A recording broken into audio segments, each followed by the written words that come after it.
Good morning, everybody. Welcome to another Tuesday talk. Today, I actually have a topic. It's all about my journey with acid reflux. First, I want to just do a quick update on my awesome August super clean ketovore month. It's going really well. I have, I'm filming this today on Sunday so that I can have it ready for the Tuesday. And so today is actually 14 days without any keto desserts, no keto ice cream, no keto cookies. It's almost no sweeteners. And the reason I say almost is because I ran out of my keto chow clear electrolyte drops. And so I do have these element drop or electrolytes. They do have a little bit of stevia in them, but I find with the one thing I like about these as opposed to some other ones that I have in the cupboard, these don't really taste sweet to me. They are more of kind of a salty flavor, and I don't like, to me they're not going to make me crave cheesecake. Let's put it that way. I mean, the stevia has got to be so small because I don't taste anything sweet about those, but they're flavored, so they're good. So anyways, I do have some more keto chow drops on order. Hopefully they'll be here this week sometime. So this is the only caveat with my no sweetener months. There is a little bit of sweetener in these, but I still am counting this as a win. Because none of those other things that kind of play with my head. So it remains to be seen how I will go forward in September. Still thinking about that. So anyways, other than that, everything is going well. Hopefully you saw my video with the 7 days of meals, what I ate during clean ketovore month, and that is basically meat, eggs, a little 1 or 2 tablespoons of a fermented vegetable, trying to help with my probiotics, which brings me to this week's topic, which is my journey from acid reflux and getting off a medication that I was on for about 15 years. It was 40 milligrams of Nexium, although a few times during that 15 years, my doctor changed it to a couple of different things, but all are basically the same. They're the proton pump inhibitors, I think that's what they're called, designed to prevent you from having acid reflux. So I started on that medication in, I'm going to say the mid-2000s, and it worked, and I didn't know anything about it. It was just my doctor put me on it because I was having symptoms of acid reflux. I think millions of people are on this. I didn't think anything of it. If she put me on something, at that time, I just accepted what it was, and it worked. So I was happy about that. And I just stayed on it. I stayed on it for years, like, a long, long time.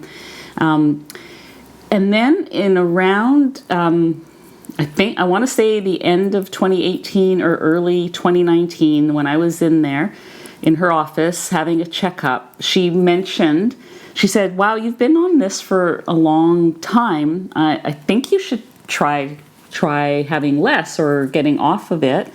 And so, I thought, oh, okay, it's working. So I'm, are you sure, kind of thing. And she mentioned she had read some things about it, that a person shouldn't be on it that long. And so I said, okay, all right. And so she cut me back to 20 milligrams, and that was sometime in 2019.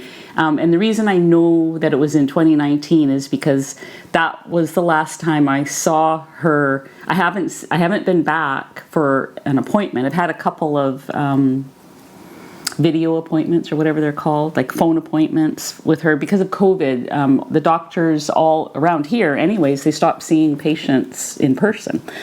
And so that was the last time I was in her office, was sometime in 2019. She cut me back to 20 milligrams. The visit where she cut me back to 20 milligrams made me want to look a little bit more into the medication to see what it was she was talking about, what was she concerned about. And so I found out a few things and I wrote them down here. So the problems with this particular type of medication, and whether it's Nexium or any of the other brand names or any of the other generic drugs, if it's a proton pump inhibitor, here's what I found out. So a greater risk of kidney damage, a higher risk of stroke, twice the risk of cardiovascular disease and heart failure, a risk of gastric cancer, and the one that got me was an increased risk of dementia. So that to me was the tipping point, reading that, because in 2017 my mom was diagnosed with dementia, possibly Alzheimer's. They're never really sure. But anyways, she had major cognitive decline, and it was very apparent. And at the beginning of 2018, she ended up moving into my place because my dad had died, and he had been taking care of her, and it was really clear she couldn't live alone anymore. So I looked at, how her life was, and it really made me determined to decrease any risk of dementia, no matter how small or how remote. And, not only did that include getting off this medication, but I just kind of renewed my focus on, I had already lost a lot of weight. I had lost almost 100 pounds at that point. So that part was good, but still had, quite a bit more to go. And was still including, it was pretty dirty keto, lazy keto at that time.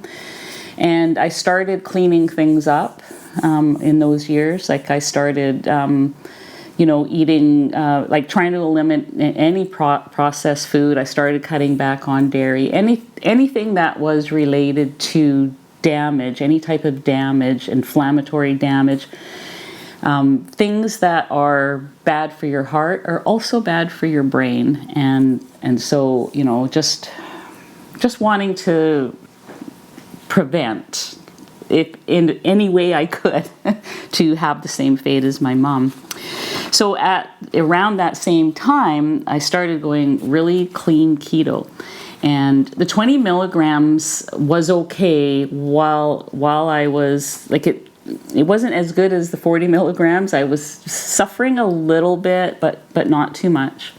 I think I also, at the same time as I was changing the way I was eating, I was starting to eat more garden vegetables. I grew a big garden, and this was in around the summer of 2019. And in 2020, I was still eating a lot of vegetables, and had a beautiful garden. I had peppers and tomatoes and fresh onions and all that other stuff.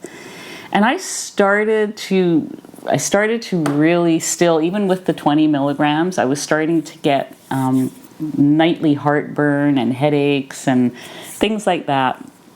And I was talking to different people in my Facebook group, and they were suggesting things like these items here, and a lot of this did help. So I was using this for a while. This is from Enzymedica. I think that's how it's pronounced. Digest Gold.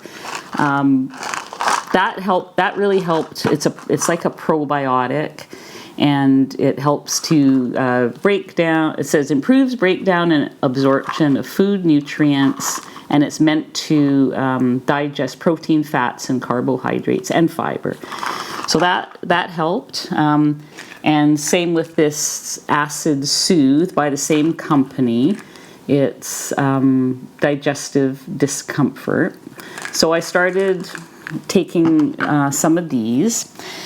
Then I kind of around this time started realizing that most of the issues were with these certain, my favorite vegetables all happen to be nightshades. And because somebody pointed out, have you ever looked into nightshades?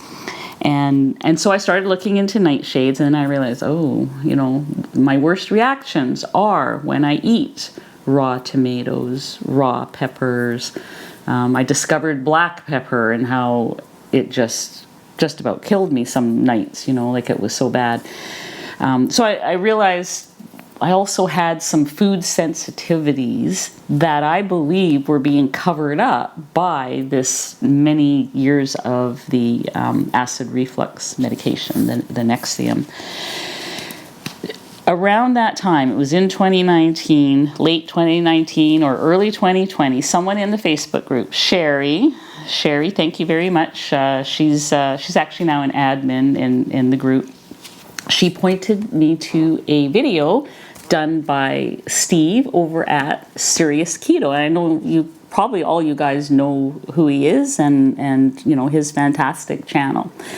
And so I'm going to link that video that she told me to watch down below, so you can watch it too. So what he had in there, he had a very similar history to me. He had also been on pretty much the same medication I was on, also for around 15 years, I recall. And he managed to get off of it by using this apple cider vinegar based tonic, he called it. And in there was quite a few things.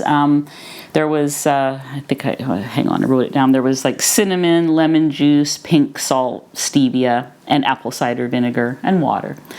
So I tried that. And by now I was trying to take the 20 milligrams of Nexium every other day. So I would go, I would take it, I'd be okay for a day, and then the second day I would kind of really be feeling it, and then I would take it the day, so I was trying to cut back. You couldn't get a 10 milligram. I suppose I could have cut the pills in half and done 10 a day, but I didn't think of it at the time. At any rate, after seeing how on my off day of not having the pill, I could see that the apple cider vinegar drink was really working well, and I went cold turkey off the meds. And I drank that drink 2 times a day for a month, just like Steve did, and it was like I felt like I was 80-90% good, enough so that I thought, okay, I'm not ever going back on it, and I will do what I can to stay off of it. So around that time I was also playing around with carnivore, trying to get to a place where I was mostly meat based. Still, on certain days, if I ate some really fatty meats, pork belly or a big steak or whatever, I would within a couple of hours, I would begin to suffer. And so people pointed out to me, well, really what's happening is probably from being on these meds for so long, I did not have enough acid. And so that took a while to sink in, because when you have all this acid coming up, you think, oh, I've got too much acid. I need to take an antacid. I need to take Tums to settle that down.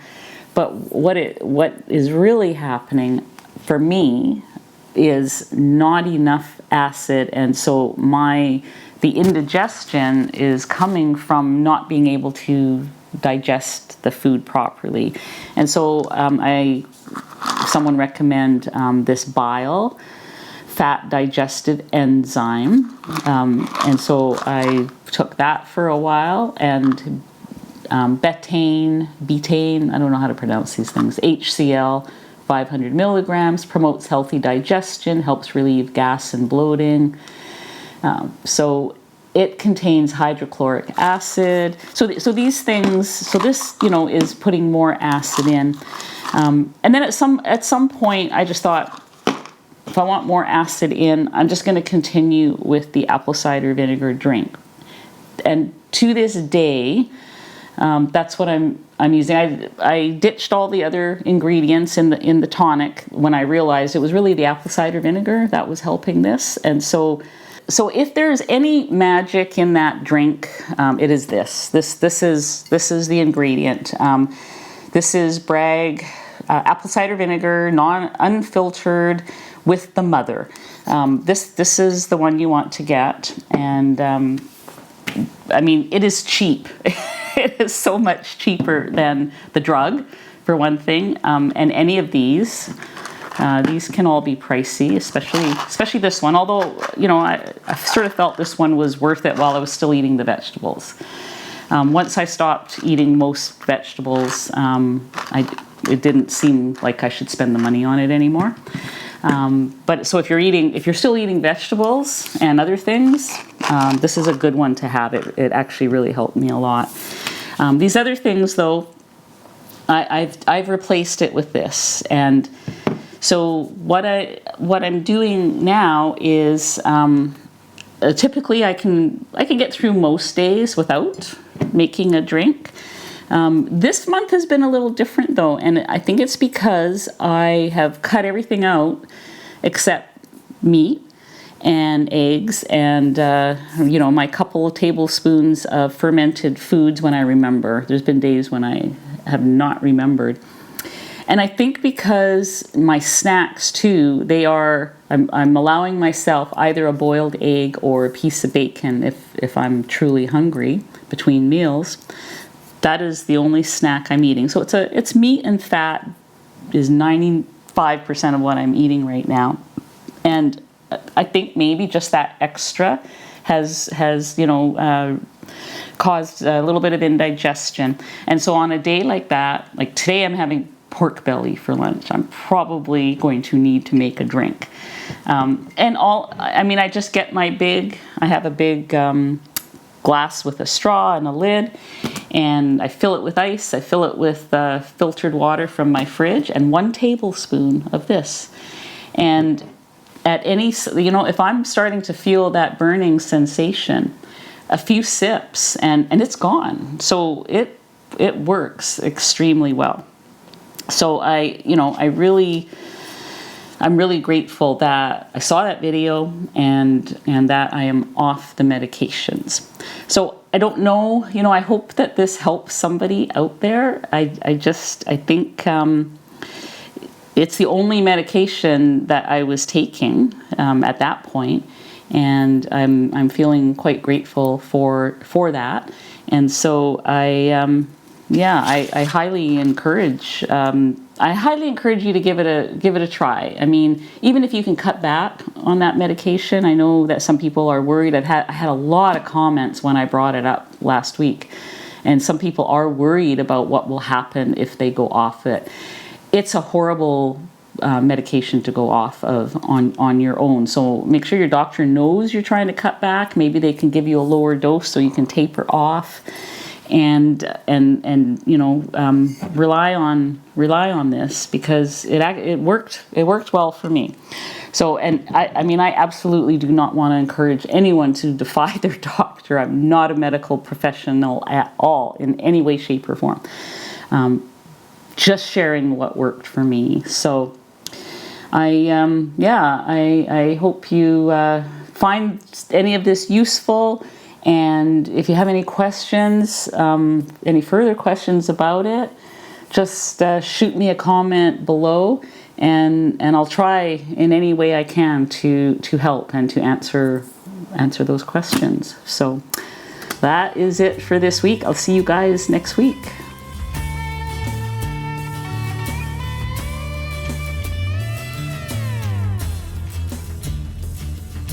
Hang on, I should have had that here too. Okay.